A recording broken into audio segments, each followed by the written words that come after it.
Hi, my name is Christian Szpilfogel, and the highest and best use for my investments is making buildings beautiful.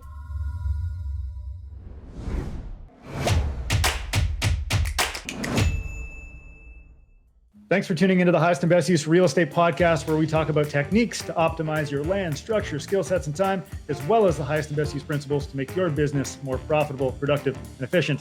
I'm your host, Ryan Carr, reminding you that good deals are found, great deals are created. And today, I'm so excited for this. We've got Christian Szpilfogel on the show. Christian's a real estate investor in Ottawa. He invests in residential, commercial, light industrial. He invests in everything, which is awesome. And he's also, is it a member or the president of the Ottawa or Ontario Real Estate Investors Organization? So I'm the vice president of the Ottawa Real Estate Investors Organization, and I'm also on the board of the Eastern Ontario Landlord Organization, which is a lobbying group. Amazing. So excited. And the Oreo, is that how you pronounce it? Oreo? We call it Oreo, yeah. Oreo, okay. Oreo is a nonprofit club to help real estate investors level up their game. So super excited to have him here. Christian, what's up? Oh, wow. What isn't, right? Interest rates are up, inflation is up, but, our investments are doing great. And so no complaints on this side. Lots going on. That's good. So before we get into a little bit about who you are and all of the amazing things that you've done, I think for today's show, I want to take this down the path of how to identify an opportunity. You've been in the real estate game for a long time. You know your stuff. You've got some tremendous skills in various facets of the industry. So IDing an opportunity, I think, is only pertinent for what you do. So tell everybody who you are and where you're from and what you're all about. I started doing real estate probably in about 2005 in at least a reasonable way. And then I became a full-timer, as I call it, a professional investor, probably around 2016, 2017 timeframe.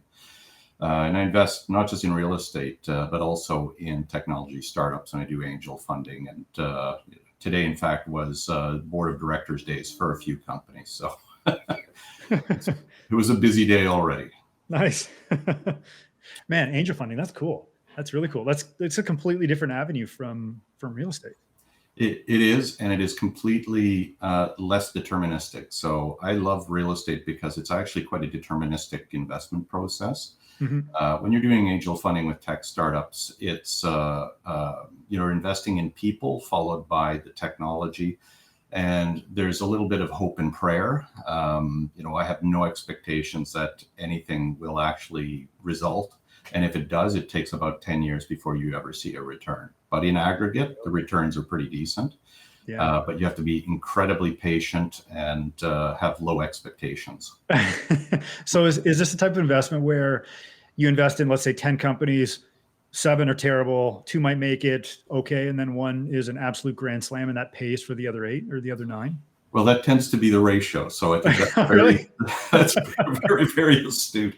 Oh, yeah. So like I said, you got to do it with low expectations. So to be perfectly honest, I come from a tech background, as I think you know. So for me, it's intellectual sport, if you will. And mm-hmm. I like doing that. And it's a little bit about giving back as well, right? So coming from the tech world, I like to see other people be able to realize their dreams. And so that's why I invest in that side. But as a mentor of mine who is a multi-billionaire and, compared to him, I'm about a shadow. But I was talking to him one time and he said, well, Christian, he said, where do you think I actually make my money? Because he's very well-renowned tech entrepreneur. Yep. And I thought about it and I knew about his land holdings. And I said, I'm guessing it's the real estate side of your business. He said, yes. Right. Really? He said, but I invest in tech because I absolutely love it. Right. So it's like it's passion, but then it's what produces as well to mix. Yeah, exactly. Now, to be fair, his tech startups have done particularly well over the decades. Right. And he doesn't do this for the money. It's all about, the intellectual, sport, if you will, or stimulation. Yeah. So, we could go on about him for a long time, but I think it would be distracting. You had said something really interesting in your intro that I think is extremely important. You had said you invest in the people first and the business to follow. Yeah. Why is that? Well, at the end of the day, a business is only as good as the people that lead it. And, typically when we're talking about corporate strategy, we think about things like, it's strategy, structure, people. Right, in that order, right? Yep. So you have to have your strategy, then you have to have the structure to implement your strategy, and then you have the right people in the right roles. But the right people necessarily, especially in the leadership roles, are paramount in terms of success. So way too many businesses start up with I have a solution looking for a problem.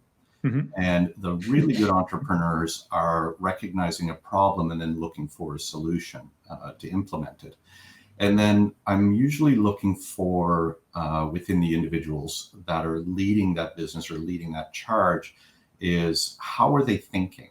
Are they thinking about the product, or are they thinking about the customer? Are they testing the market? Are they looking for the market? Are they testing the demographics? Are they looking for how things are responding to what they're doing? And are they willing to change and pivot based on what they actually see? So when I find an entrepreneur that's thinking that way, I say, okay, that person's interesting to talk to. Now let's see what they're trying to solve.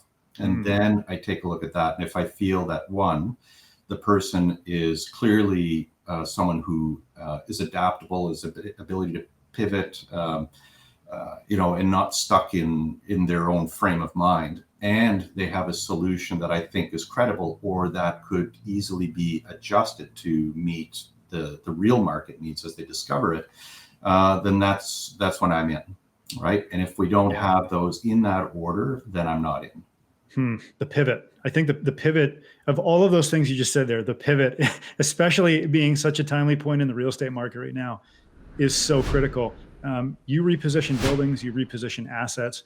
Knowing what you know about business and tech and real estate, how do you take all of those skills and mash it into a really good deal? Where do you see things heading, and how do you do that? What, in terms of real estate specifically? In terms of real estate specifically, yeah. Yeah. So with real estate, I think you asked at the beginning, how do I identify an opportunity? And a lot of that comes down to my discipline. I spend a lot of time thinking about particular opportunities. And, like you and like a number of other real estate investors, you're presented with opportunities on a very regular basis, especially when you've been established in the business. So after a while, you start off with the basics. You understand your metrics, your math, you understand what return you're looking for, and then you understand your costs associated with it. So for me, it's very much, I can eyeball an opportunity and see very quickly, because I do the math in my head. I can see very quickly well, it is. I mean, you just practice it all the time. Yeah. I mean, the metrics are the metrics. They don't really change. So you just become familiar with it, and I can literally eyeball an opportunity and go, that doesn't look like it's at its highest potential right now. I think based on similar circumstances, I could take it to this level of revenue profile. I think, I know what my profit expectation is. So, that's a measurable piece. I'm usually looking for an internal rate of return, or IRR, of at least 30% on a project, depending on the time frame, but typically about 30%. So I say, okay, well, I'll start with that as the benchmark. I know what my costs are to go into it. So I've got my profit model, I've got my costs in, and then from there, it tells me what I'm prepared to actually pay for it. And if I see something in front of me that already is at a lower cost to acquire than what my model tells me my ceiling is, well, that's a no-brainer. I'll go and take a look at it right away and figure out, through diligence, whether it makes sense to fit.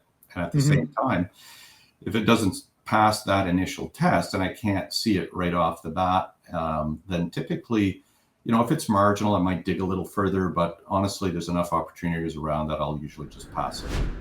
Yeah. How does IRR compare to ROI? What is the difference? So, ROI, right, or return on investment, really is about the return that you make versus the investment that you put in, hence the definition. But it doesn't account for time, and it doesn't account for the value of your currency or your working capital.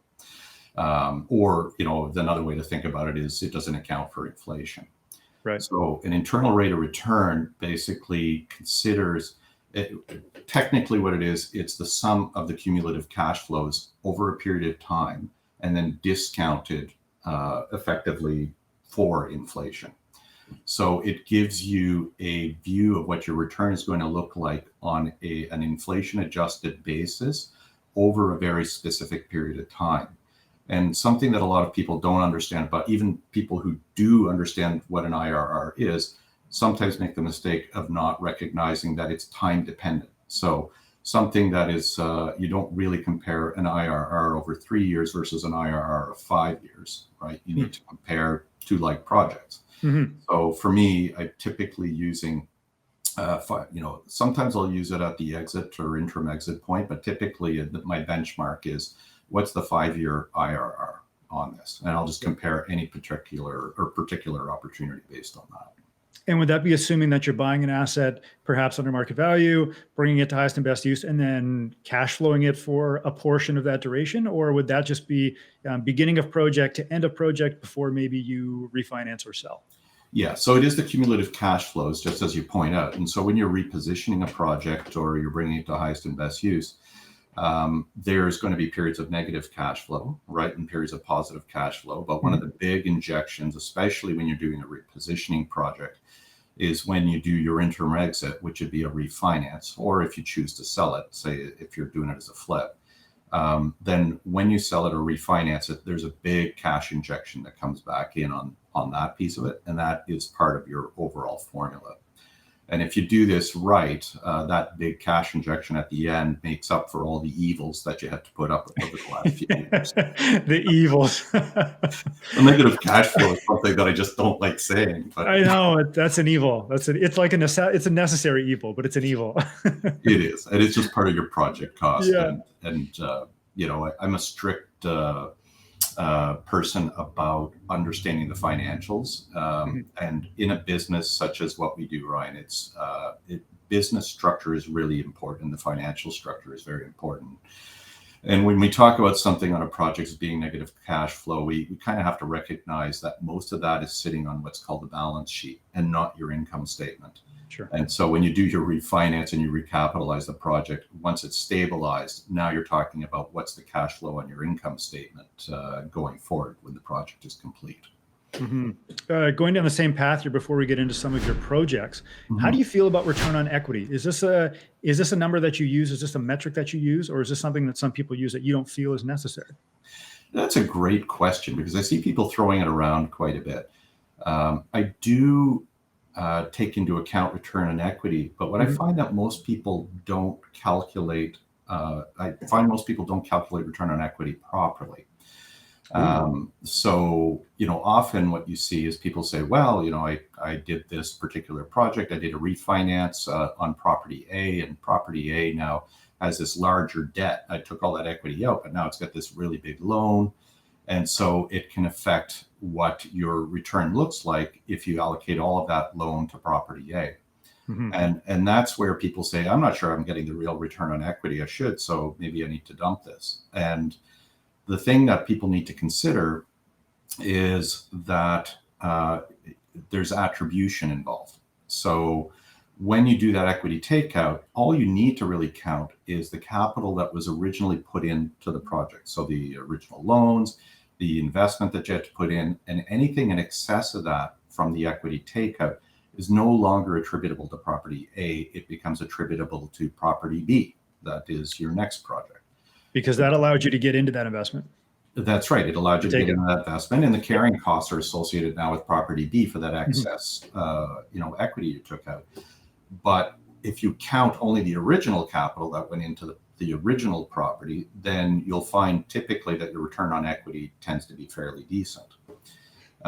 So that's kind of my take on it and what I see on it. But I'll tell you why I don't spend a ton of time in return on equity is because, unfortunately, I'm sometimes emotionally tied to my investments. I'll be perfectly honest about that. I have some assets that I look at and go, I probably should sell that thing. I'm sure I can reuse that capital in a slightly better way. But boy, that was my first one. And, and it's got a special place in my heart. So yeah. It almost sounds like you're saying, as you grow, you have to look at the portfolio, like the aggregate of the portfolio in terms of return on equity, instead of just something individualized. Would that be fair? Yeah, that's actually a great way to do it. And that's, even when you're looking at it, I look at every investment on its own terms, to be fair. Okay. Now, I don't necessarily make, just based on that discussion, you can tell I don't always make necessarily always the logical decision, right? Yeah. But in general, I do. And you're quite right. So once you have these, you do an assessment based on individual properties because they're assets in their own. But you look at your business holistically and all of the assets you're looking at and the combined income, the combined cash flow, the combined balance sheet. Gotcha. So some of the projects that you have on the go, maybe right now, or recent ones that you've taken from a lesser and worst use to a higher and better use, what would an example be of something like that? But I would say 95% of the investments that we make in real estate are in fact repositioning of some form to get higher and better use.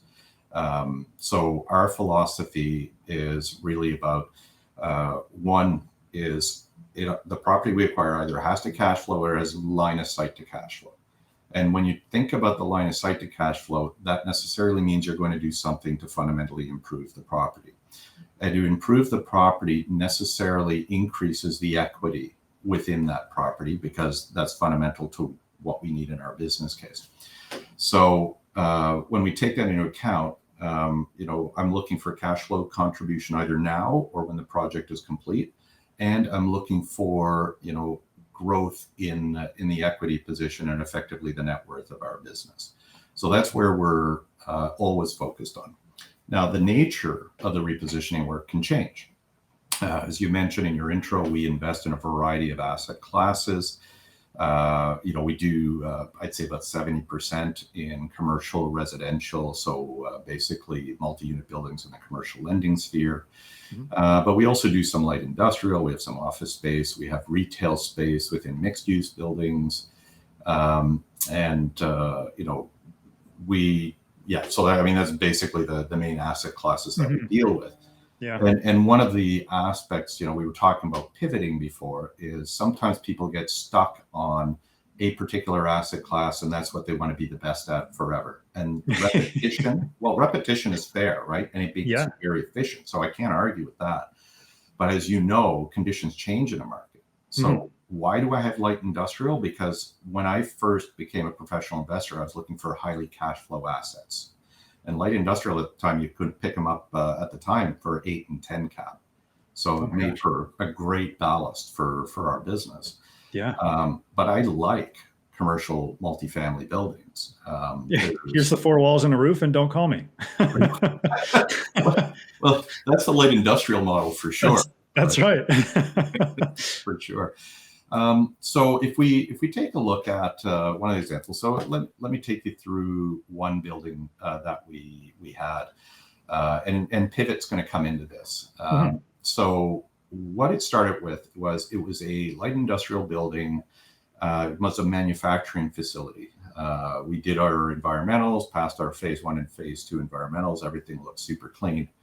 So what we did was we took what was a 16,000 square foot manufacturing facility with a lot of rooms that were already built in. And then what we did was we basically relayed everything out to turn it into what is basically now about a 20 unit building. Wow. And so that's awesome. Yeah, it's great because, to rent out 16,000 square feet, you're going to get a certain, triple net rate of, per square foot. But if you cut it up into smaller units, then you're typically increasing your revenue per square foot very easily. It's like a bachelor apartment versus a 3-bed. The bachelors always rent for more and a 3-bed always rents for less. Yeah. Well, yeah. Like per square foot. Yeah. 100%. That's right. So that's exactly the same thing. Now, so that was the first thing that we did. That building immediately doubled in value purely because we did that.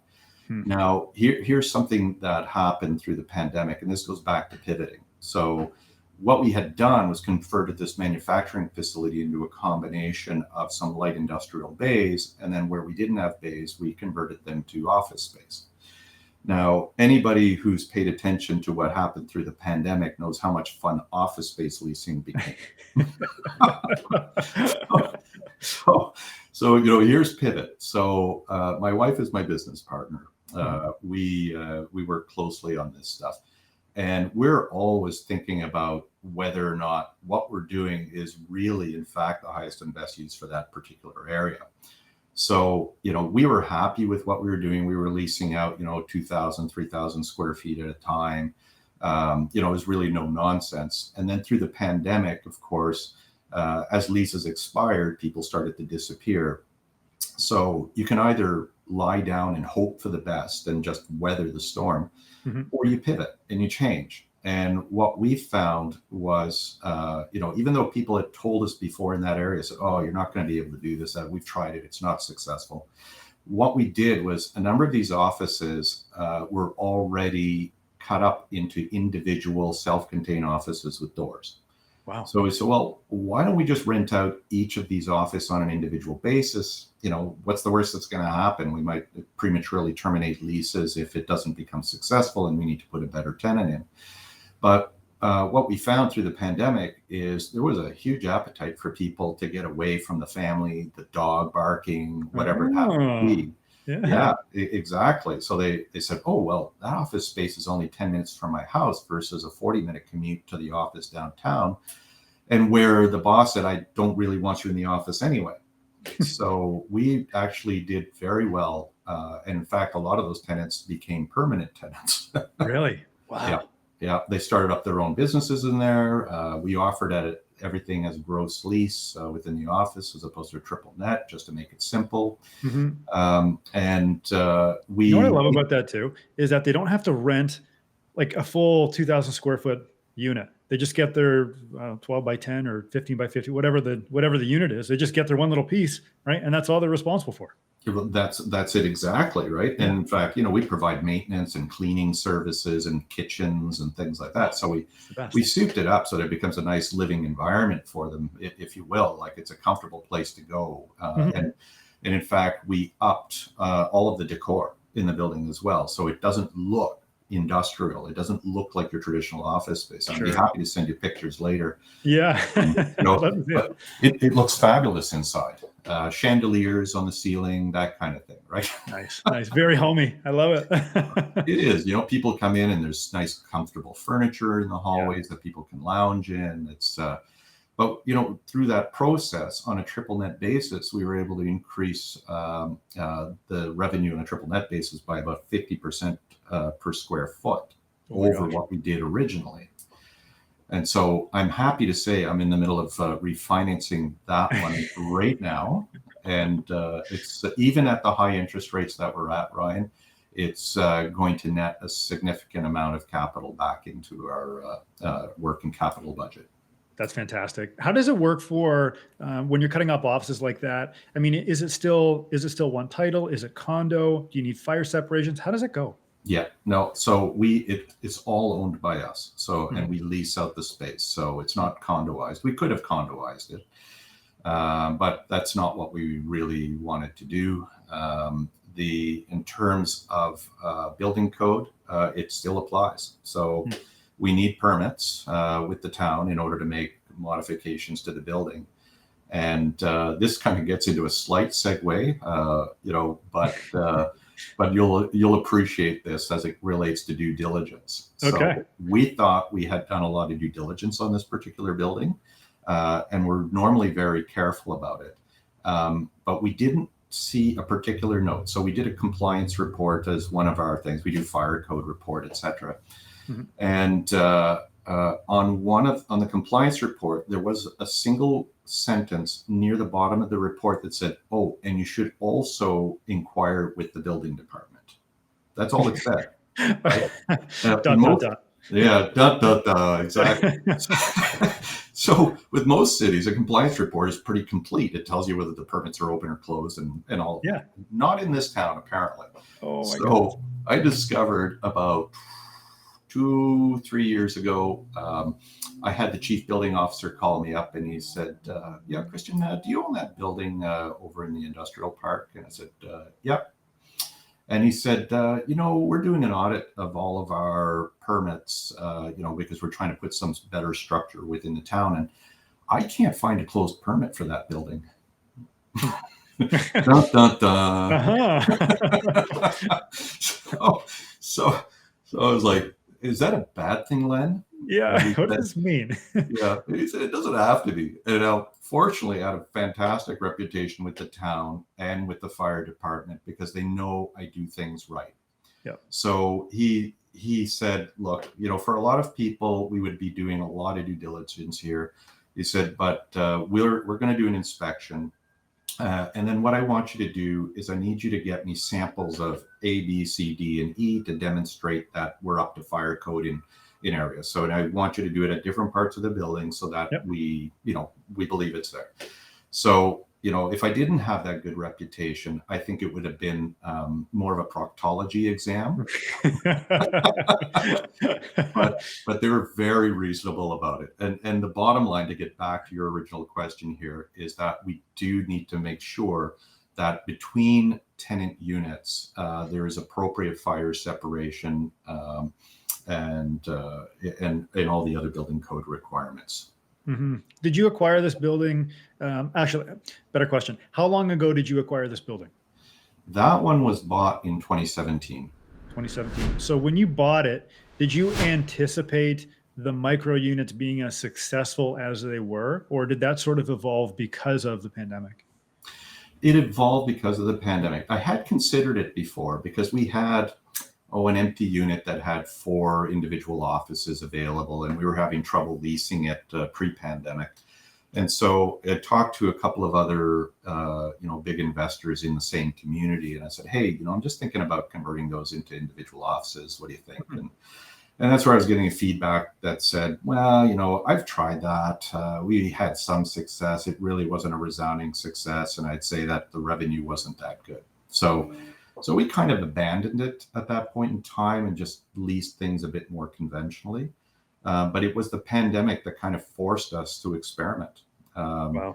I'd love to say that I was being very clever and very innovative, but sometimes things are imposed on you. Yeah. And so you either, adapt to the situation and try to make hay while the sun shines, or you pretend they're all storm clouds and you go hide away in your shelter. Wow. What's a typical cap rate for something like this in your area? For what? For light industrial building, or? Yeah, especially, and does it change when you cut it up in the manner that you have?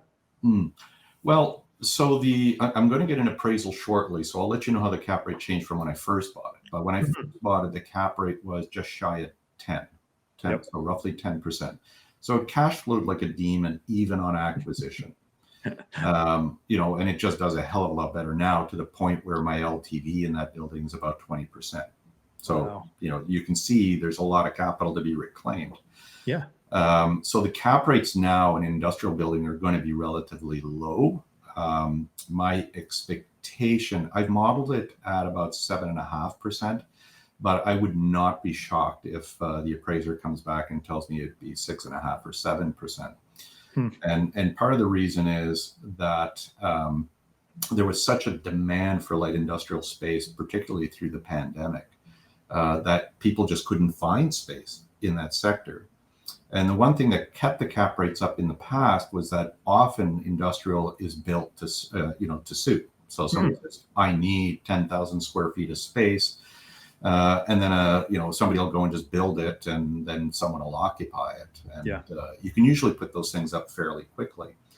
But for whatever reason, and probably because it's difficult to get enough building staff, or construction staff these days, that just wasn't happening quite as much, and the demand was super high. So demand far outstripped supply over the last 3 years. As a comparison, what would a residential cap rate be in this area versus what you feel the cap rate may be for your building? Yeah, fair question. So let's say 7.5% for like industrial, residential in that area. Conservatively would be probably about 5% for commercial res. Yeah. Realistically, I wouldn't be shocked if you'd see 4.5 or even down to 4.25 for a good performing, good quality building. Any other projects that you've taken to highest and best use? Oh, yeah, like lots. Right? Yeah, okay. Give me another one. We could go on for 5 hours, right? Oh, my goodness, this is a 9-part show. There we go. Yeah. So, okay, so sometimes highest best use is simple, and sometimes it's hard. So give me a hard one. You got a hard one? Oh yeah, I get hard. Give me a hard one. Okay, so I'll give you a hard one. So right now, we're one of the projects we have on the go is taking a building that was built in 1901, originally as two very large semis. It's about 6,500, 7,000 square feet above grade. And it was converted in probably about 1920s to a 7-unit building.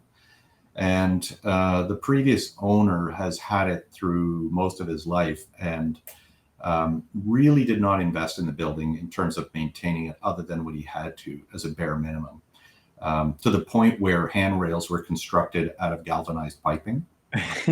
So, just to give you a bit of color, right? Yeah. So, we picked up this building last year. We're going to convert it to a 12-unit building. So I had structural engineers go through to determine, was there anything within the structure that we could save and reuse as part of our project?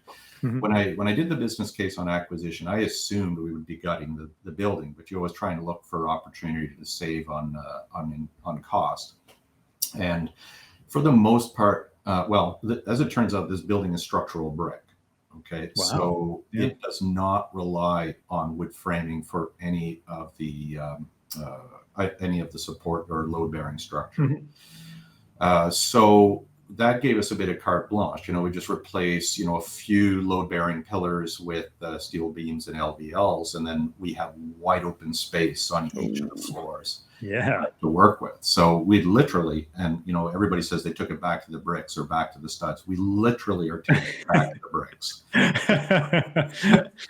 So we're taking it right back to the bricks, and we're relaying it out as a 12-unit building. So that, of course, means you're going through site plan control, which I am just about to exit. I've done my committee of adjustments for all the variances that we required. I'm batting 7 for 7 on committee of adjustments. Ryan, my 7 committee of adjustment meetings. Yep. Jesus. Yeah, I have a methodology. So, yeah. Can you share that methodology? Of course. Yeah. All right. Okay. Good. Okay. Well, let's get into it right now then. So, okay, great. So for the methodology, what I do, and I was taught this by a planning officer within the city of Ottawa. He's the planner that I try to go to as much as I can now, because he's very sensible, if you will, and he tries to balance the needs of the city with the needs of people developing new housing. And one of the good pieces of advice he gave me early on was that he said, understand that the Committee of Adjustments is delegated from council. So it is essentially a political body. And the worst fear that the people on a Committee of Adjustments has, and in fact, on a small town, it actually is council, it's not delegated. But in a city like Ottawa or Toronto, it would be a delegated body. So the worst thing that they are worried about is a decision that they make coming back at them from a political sense. So the key that's there is you want to de-risk their decision as much as you can. And so what we do is, as part of what we do is, when we're doing a project, first of all, we're trying to get the project to fit within the community anyway. So it's always taking something that the neighborhood despises and convert it to something that the locals are saying that's a far better use of what it was. So that's thing one. But then we work with the neighbors as well. Not everybody is on side. There's always one or two curmudgeons in the area that'll say, I still like the fact that it was a rundown old piece of historic stuff, right? Yeah, I want my galvanized railing back. That's right. Exactly. So I'll just put it on a little trophy for them and give it as a memorabilia for you. But if I look at it as a bit of a democracy, if most of the neighbors and the majority of the neighbors, in fact, are supporting your project, you're in a good position. Then what I do after I do the consultation and I shop it with them, I get them to sign off on support of that. So I show them the project plans, the application number. I'll get them to fill out or to complete or sign off on a form that basically says they support what we're doing. and I will submit that with the application for the Committee of Adjustments.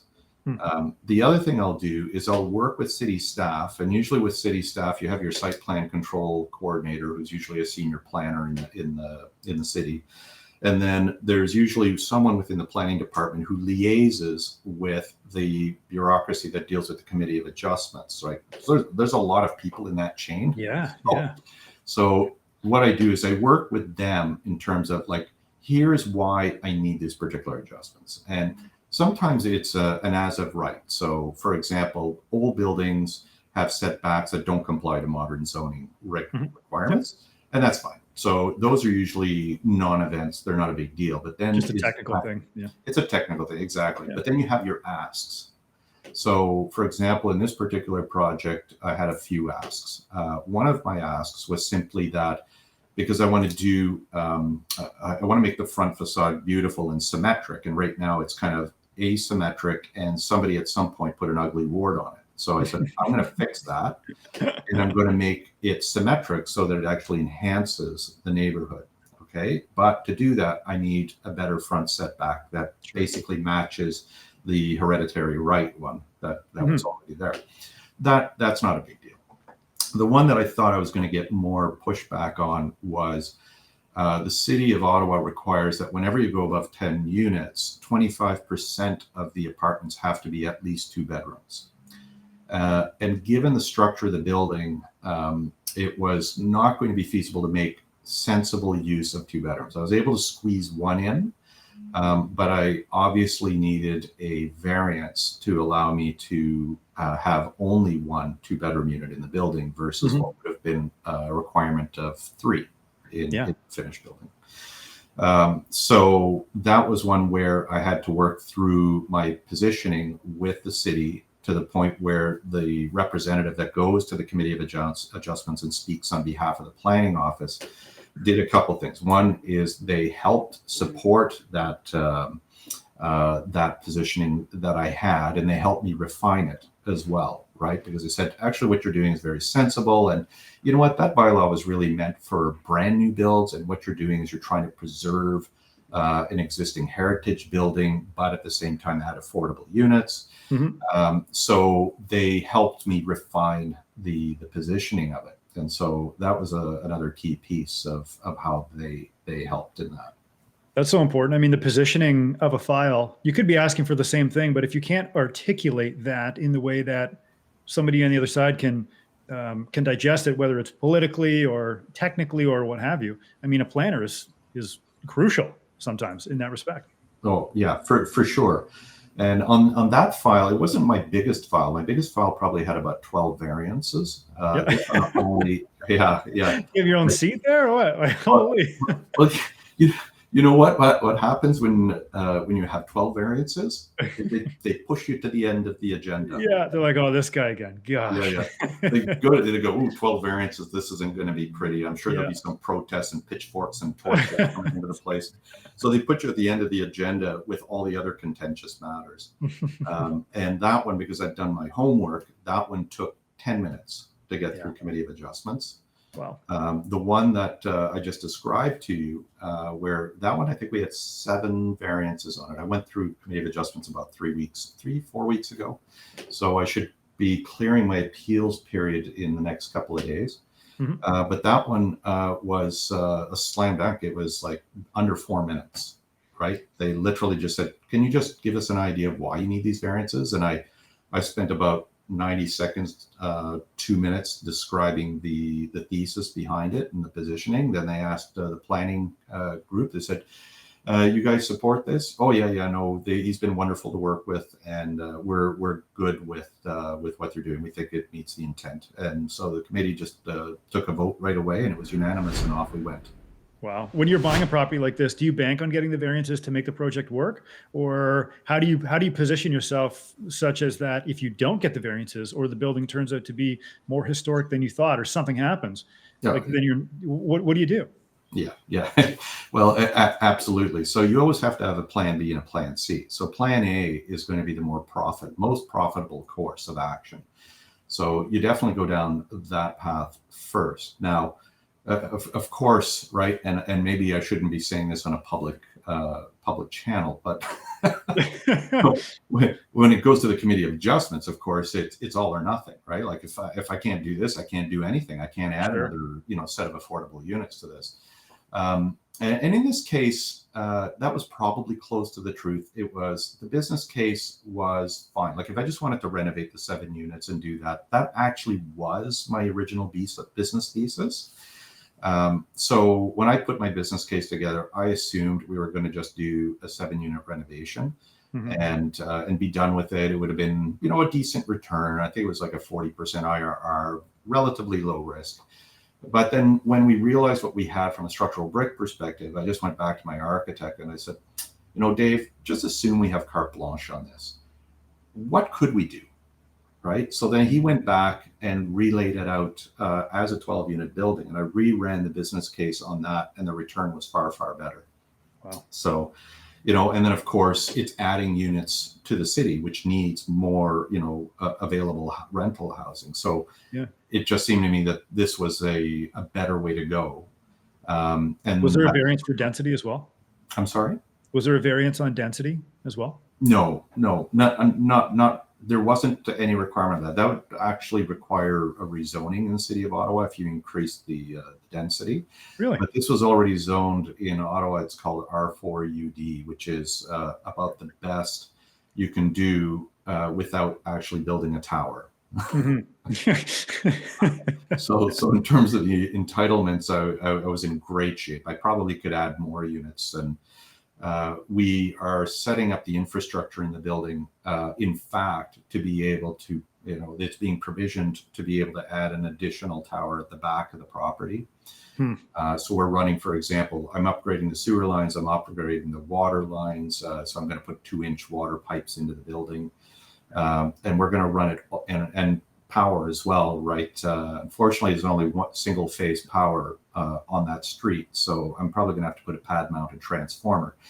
But I'm provisioning it so that it can grow. And I'm just going to take, for example, the sewer line, the water line, I'm going to run them all the way to the back of the building so that they're available to me when I want to put up a tower later on in the future. That pad-mount transformer, what does that cost? I'll let you know. Oh. I haven't had to do a pad mounted yet. Oh my God, man! I've heard all over the map. I've heard 10 grand. I've heard 40. I've heard 80. I've heard 250. It depends on the size of the capacity of the unit, right? It depends on how much work the power utility has to do to get the power there.